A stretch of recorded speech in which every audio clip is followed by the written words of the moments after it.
On one final matter, in recent weeks, I've spoken about our nation's renewed competition with other great powers like Russia and China. Despite decades of efforts to welcome these nations into a peaceful, prosperous, and fair international system, we're constantly reminded that these nations have their own designs on the future. And in their visions, foundational principles of sovereignty, freedom, human rights, and a rules-based international order tend to take a backseat to power politics and the pursuit of hegemony.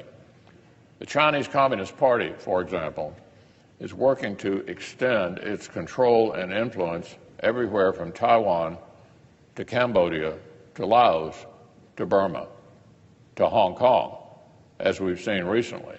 The tools and tactics may differ, but the goal is the same. Beijing wants to bend its neighbors to its will.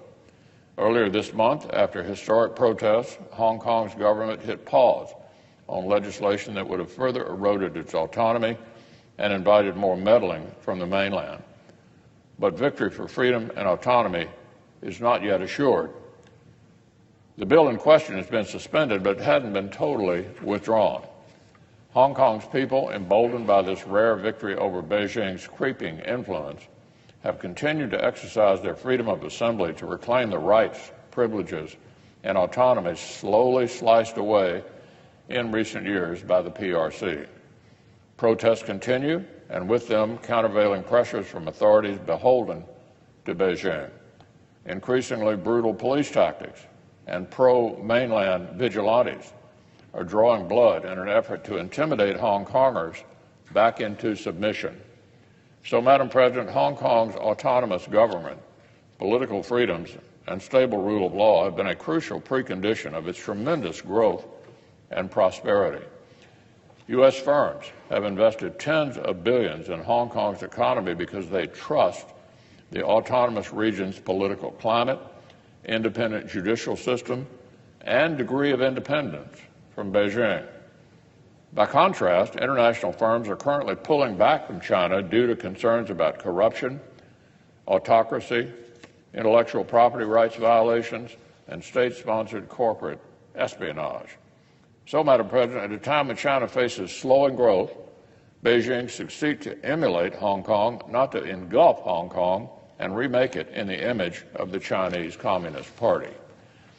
The PRC has long been working hard under the surface to increase its influence and power.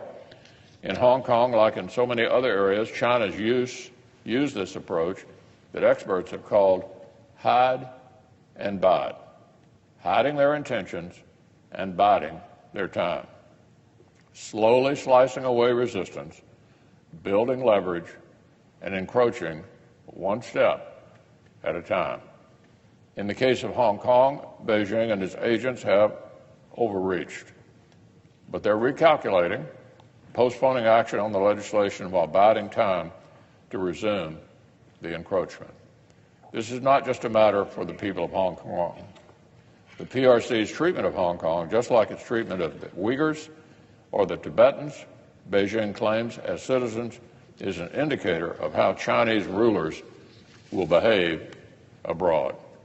All nations who trade with the PRC should be watching the drama unfolding on the streets of Hong Kong. The world is watching and wondering. If a government cannot respect the basic rights of people it claims as its own citizens, why on earth would it be trusted to respect the rights and interests of its neighbors, its trading partners, or the companies that invest in its economy?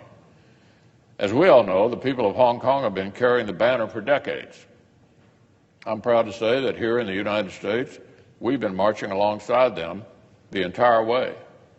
Back in 1992, I was proud to author the U.S. Hong Kong Policy Act and help codify America's stance on the special status of Hong Kong.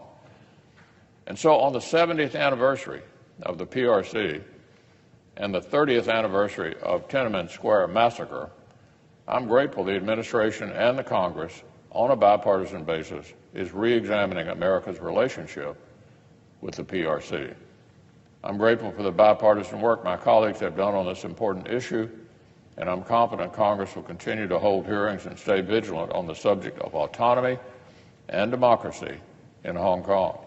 as well as China's overall strategy and its implications for the United States, our allies, and the entire world.